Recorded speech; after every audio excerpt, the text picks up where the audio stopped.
আমি তোমাদেরকে খুব সহজভাবে চিলি পনির করে দেখাবো।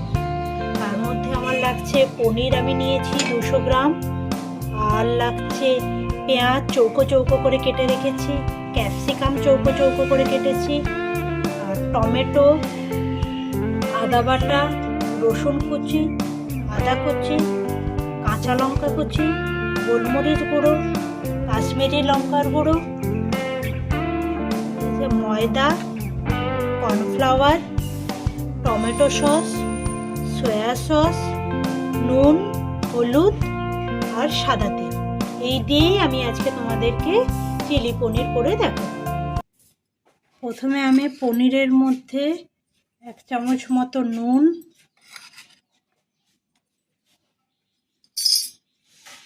1/2 চামচ মতো গোলমরিচ গুঁড়ো,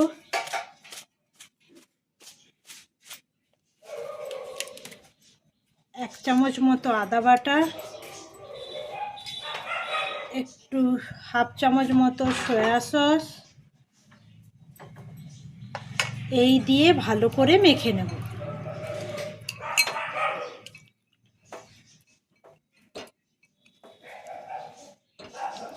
মশলাগুলো ভালো করে গায়ে মাখিয়ে দেব। এরপর এর মধ্যে আমি 1 চামচ মতো ময়দা আর 1 চামচ মতো কর্নফ্লাওয়ার,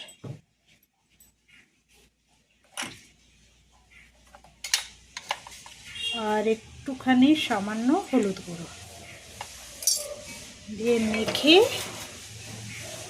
আমি 15-20 মিনিটের মতো এটা রেখে দেব।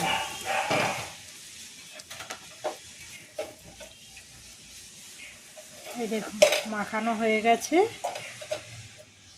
এটা আমি মেখে 20 মিনিটের মতো ঢাকা দিয়ে রেখে দেব।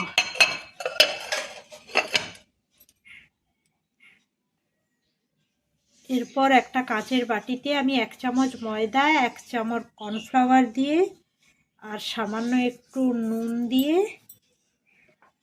আমি একটা ব্যাটার তৈরি করে নেব।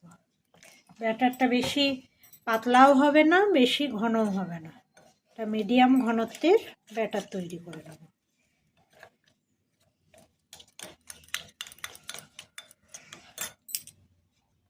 এই দেখুন ব্যাটারটা এইরকম হবে, খুব বেশি পাতলাও না, খুব বেশি গাঢ়ও না। এরপর আমার পনিরটা সেট হয়ে গেছে। এরপর একটা একটা পনিরের টুকরো নিয়ে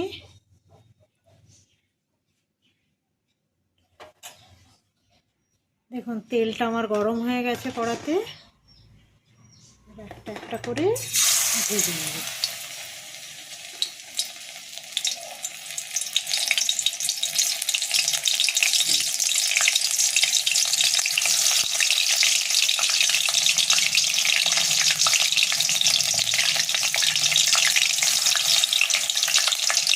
এইভাবে পনিরেরটা হলে পনিরটা এমনিই খাওয়া যাবে, খুব মুচমুচে হয়,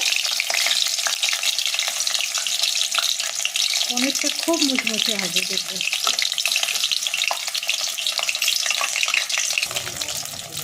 এই দেখুন একদিকটা লাল লাল ভাজা হয়ে গেলে তারপরে কিন্তু আপনারা উল্টাবেন, না হলে কিন্তু পনিরগুলো ভেঙে যাবে। এই দেখুন একদিক লাল লাল ভাজা হয়ে গেলে তারপরে আপনারা উল্টাবেন, না হলে পনিরগুলো ভেঙে যাবে। এরপর একটা একটা পনিরকে এইভাবে লাল লাল করে ভেজে দিন। দেখুন কতটা মচমচে হয়েছে।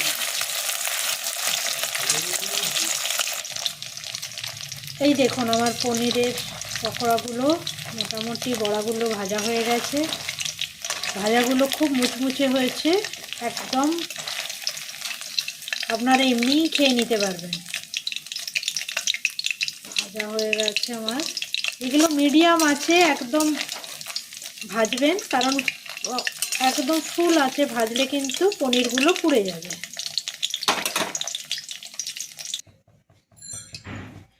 এরপর তেলের মধ্যে রসুন কুচি,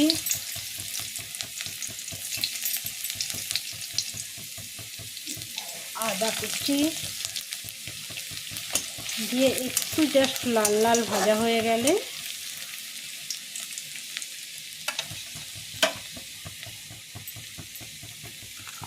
তারপর আমি এর মধ্যে চৌকো চৌকো কেটে রাখা পেঁয়াজগুলো দিয়ে দেবো।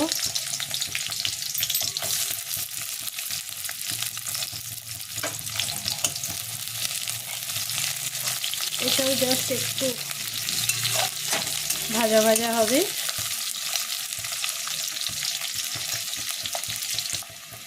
পেঁয়াজটা একটু ভাজা ভাজা হয়ে গেছে। এরপর আমি এর মধ্যে দেবো ক্যাপসিকাম কুচি। ক্যাপসিকামগুলোও আমি চৌকো চৌকো করে কেটে রেখেছি। আর দেব টমেটো আর কাঁচা লঙ্কা। জাস্ট এইগুলোকে একটু নাড়াচাড়া করে নিতে হবে।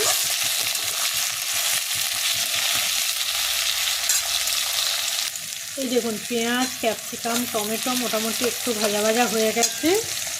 এরপর আমি এর মধ্যে অল্প করে একটু নুন দেব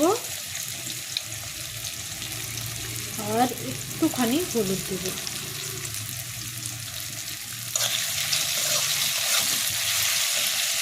এরপর আমি বাটিতে যে টমেটো সস নিয়েছিলাম 4 চামচের মতো, তাতে আমি 1 চামচ মতো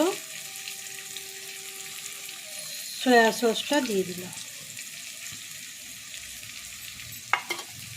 দিয়ে জল দিয়ে গুলে আমি এটা একটা পেস্ট তৈরি করে নেব।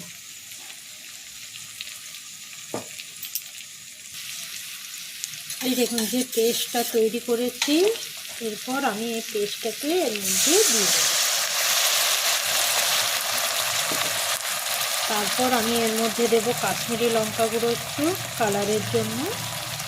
এতে কিন্তু আপনারা বেশি নুন দেবেন না, কারণ পনির ভাজার সময় একবার নুন দিয়েছিলাম।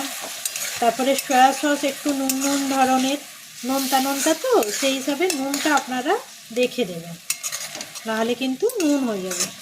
এরপর এই সসটা একটু ফুটে উঠুক, তারপরে আমি পনিরগুলো দেবো এর মধ্যে।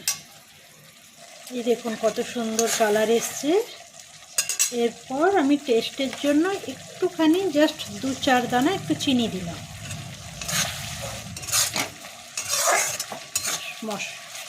গ্রেভিটা আমার রেডি হয়ে গেছে। এরপর আমি এর মধ্যে পনিরগুলো দেব।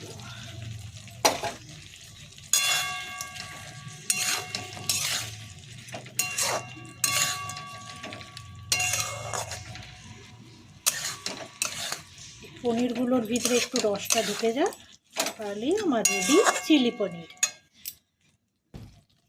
এই দেখুন আমার চিলি পনিরটা রেডি হয়ে গেছে। এরপরে আমি এটাকে নামিয়ে নেব। এই দেখুন আমার চিলি পনিরটা রেডি হয়ে গেছে। এইভাবে আপনারা একবার বানিয়ে দেখুন।